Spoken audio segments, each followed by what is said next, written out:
Assalamualaikum warahmatullahi wabarakatuh. Selamat datang kembali di channel ini.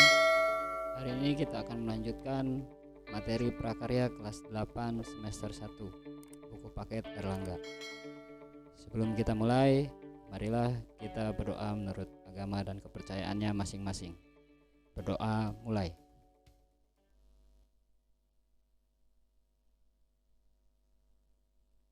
Berdoa selesai. Baik, kita langsung masuk ke materi, yaitu membuat alat penjernih air. Penjernih air di bidang industri. Salah satu perusahaan yang khusus menangani pengolahan air untuk disalurkan di berbagai daerah adalah PDAM atau Perusahaan Daerah Air Minum. Di banyak daerah, pengolahan air bersih yang dilakukan oleh PDAM lebih banyak bersumber dari hasil pengolahan air sungai. Adapun penjernihan air, prosesnya adalah sebagai berikut. Proses pengolahan air bersih yang berasal dari air sungai harus melalui tahapan proses berikut. Yang pertama, intake. Yang kedua, koagulasi. Ketiga, flokulasi. Keempat, sedimentasi. Kelima, filtrasi. Dan keenam, klorinasi. Adapun prosedur pembuatan alat penjernih air dari bahan alam. Penjernihan air dengan bahan alami.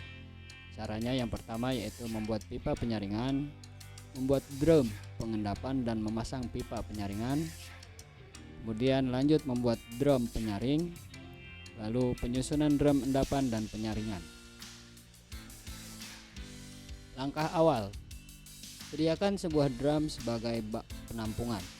Beri keran pada ketinggian 10 cm dari dasar bak dan beri keran pembuangan di dasar bak.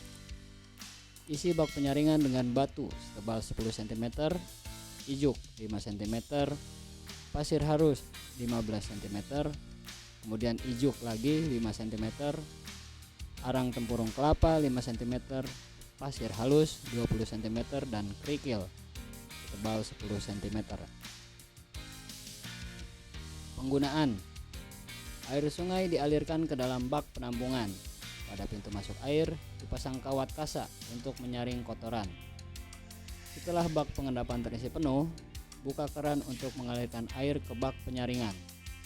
Buka keran yang terletak di bawah bak penyaringan. Pemeliharaan: ijuk dicuci bersih, kemudian dipanaskan di bawah sinar matahari sampai kering.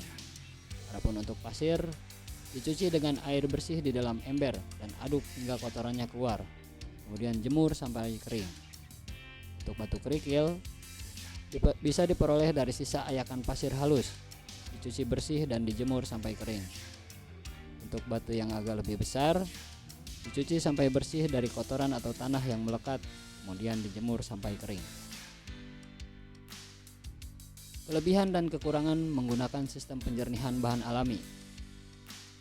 Kelebihannya yang pertama, air keruh yang digunakan dapat berasal dari sungai, danau, rawa, sawah, telaga, dan sumur, sehingga bahan mudah diperoleh.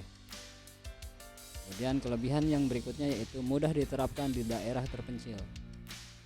Sedangkan kekurangannya, air tidak dapat dialirkan secara teratur karena dalam jumlah tertentu harus diendapkan terlebih dahulu dan disaring melalui bak penyaringan. Kekurangan yang berikutnya yaitu bahan penyaring harus sering diganti. Penjernihan air secara kimiawi. Pembuatannya: yang pertama, lubangi kedua drum selebar 5 cm dari dasar drum, kemudian lubang diberi keran. Letakkan drum 1 lebih tinggi dari drum 2. Hubungkan kedua drum tersebut menggunakan selang. Isilah drum 2 berturut-turut dengan kerikil setebal 5 cm, arang setebal 5 cm, ijuk setebal 5 cm, pasir halus setebal 5 cm, dan kerikil setebal 5 cm. Isilah drum 1 dengan air yang akan dijernihkan. Bubuhi dengan 10 gram tawas dengan perbandingan untuk 100 liter air. Kemudian aduk selama 5 menit. Dilanjutkan menambahkan bubuk kapur sebanyak 10 gram dan kaporit sebanyak 2,5 gram. Aduk campuran tersebut secara perlahan selama 2-3 menit dengan tujuan agar butir-butir lumpur menjadi besar dan mengendap. Penggunaan: lakukan pengendapan pada malam hari sehingga pada pagi hari, air dapat dialirkan ke bak penyaring dan siap untuk digunakan. Kemudian cara yang kedua yaitu buka keran pada bak penyaring untuk mendapatkan air yang bersih. Adapun untuk pemeliharaan, yang pertama yaitu bersihkan endapan lumpur di dasar bak pengendapan sesering mungkin secara berkala, bisa 3 kali sehari atau 1 minggu sekali.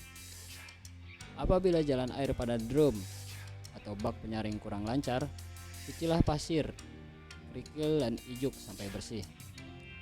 Apabila air bersih yang dihasilkan berbau kaporit sangat tajam, gantilah arang aktif dengan yang baru. Kelebihan dan kekurangan menggunakan sistem penjernihan bahan kimia. Kelebihannya bisa digunakan untuk menjernihkan air sungai, rawa, sumur, dan telaga. Kelebihan yang kedua, menghasilkan air yang jernih, tidak berbau, tidak asam, dan tidak payau. Kekurangannya, air tidak dapat dialirkan secara teratur. Kemudian, hanya dapat menjernihkan air dengan jumlah tertentu. Kekurangan yang ketiga, bak harus sering dibersihkan.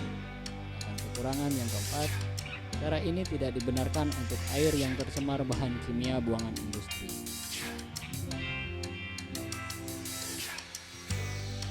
Berikutnya adalah contoh penjernihan air secara kimiawi yang kedua. Sediakan kaporit sebanyak 1 gram, batu kapur 10 gram, dan tawas 10 gram. Cairkan bahan tersebut. Sediakan bak air yang dapat menampung air keruh sebanyak 100 liter. Kaporit, batu kapur, dan tawas yang sudah dicairkan dimasukkan ke dalam bak tersebut dan diaduk selama 5 menit. Pada saat diaduk, bak harus disumbat.